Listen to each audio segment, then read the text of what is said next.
What's up, everyone? You can see Kevin in the background walking around. This is the cat, Kevin.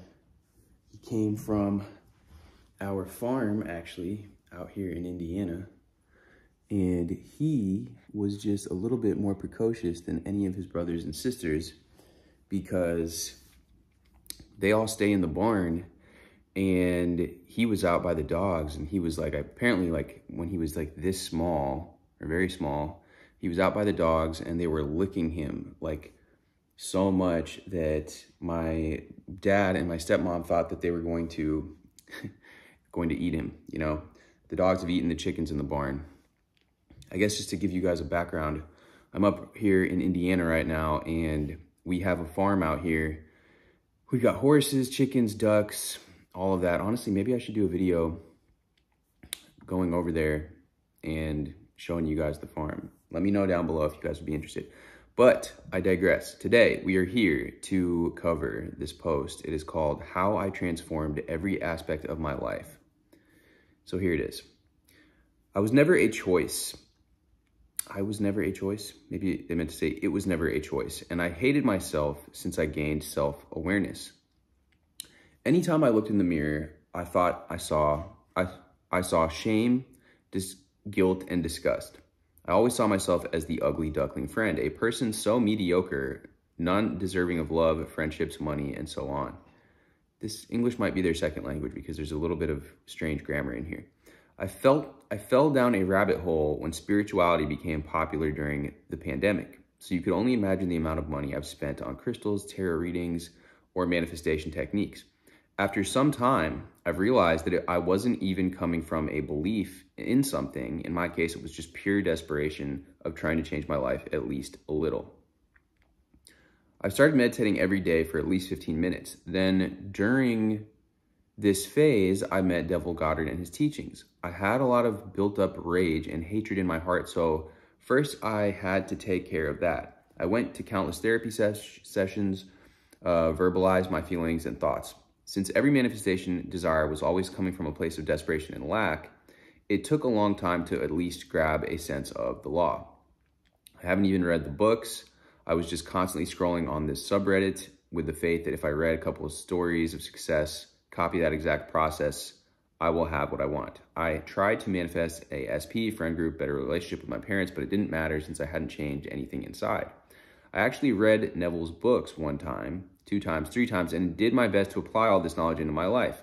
That's why everyone says to read the books, because I promise you, it's something totally different. Grasping these words directly into your brain. I believe it's more important than success stories because to believe, you've got to have faith. Reading success stories over and over, seeing that it works for others, there's always a sense of, okay, if it worked for them, but how do I know that these techniques would work for me? So I've started with a couple of affirmations. I love myself. I accept myself for who I am. I am loving, caring, nurturing, and slowly drifted into appearance-wise affirmations such as, I am beautiful. Everything about my face is perfect. I have my dream body. Every night for around 5 months, I did this in front of a mirror. And that's when I started to truly believe. Okay.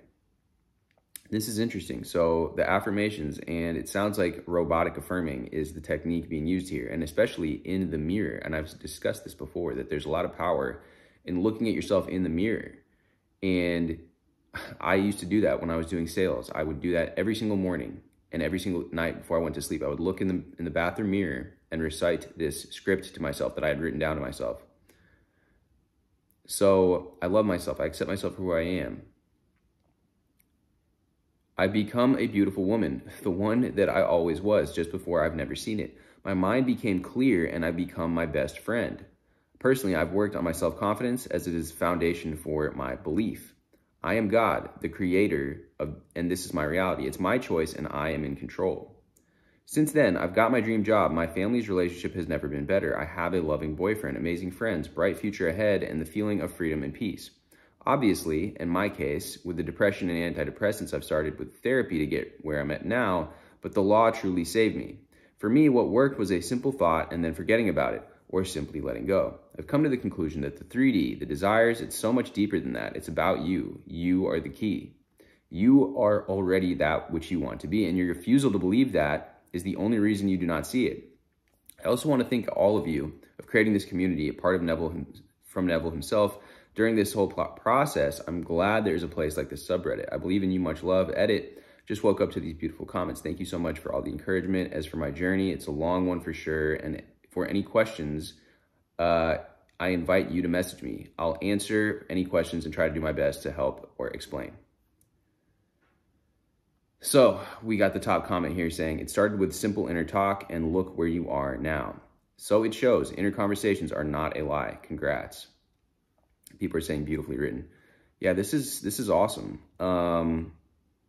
Read this at the right time. I've just recently started with self-concept affirmations, repeating them as much as I can every day. I've been doing them for a week now, and I'm finally seeing a difference. I'm really seeing a difference. And anyways, there's some more comments. A lot of them are just short, just encouraging comments, like how inspiring, wonderful, beautifully written.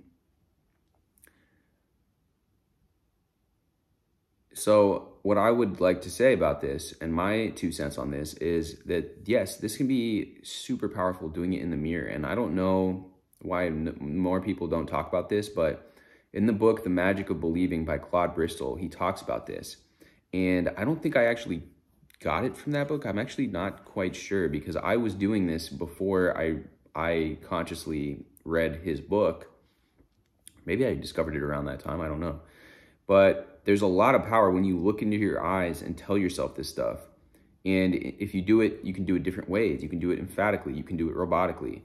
And doing that is basically telling yourself and convincing yourself that this is true. And you develop kind of this relationship with yourself where you're like, oh, okay, like, you know how people talk about disidentifying from the self?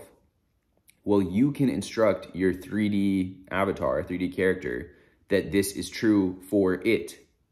And I think maybe that if that makes sense to you guys, is one way that you're creating power with this technique.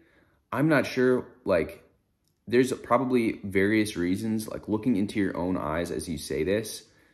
A lot of the times we don't look into our own eyes. The only chance we do that is looking in the mirror. And so telling and instructing ourselves this in this way can be very, very powerful. And I'm actually going to try doing this again. You know, I talk about that a lot, that point in my life when I was doing sales and reciting this script to myself in the mirror, and why not do it again? Because I had a lot of success with it. I think the answer is probably just sheer laziness. It takes discipline, like I talked about in the last video, to wake up every single morning and repeat this thing to yourself in the mirror. With that being said though, look, it's working. It's worked for her. It's worked for me in the past, and it has worked for a lot of people. So anyways, guys, much love as always. If you found this video helpful, please leave me a like, drop me a comment, hit the subscribe if you've not done so already, and I will see you guys in the next video.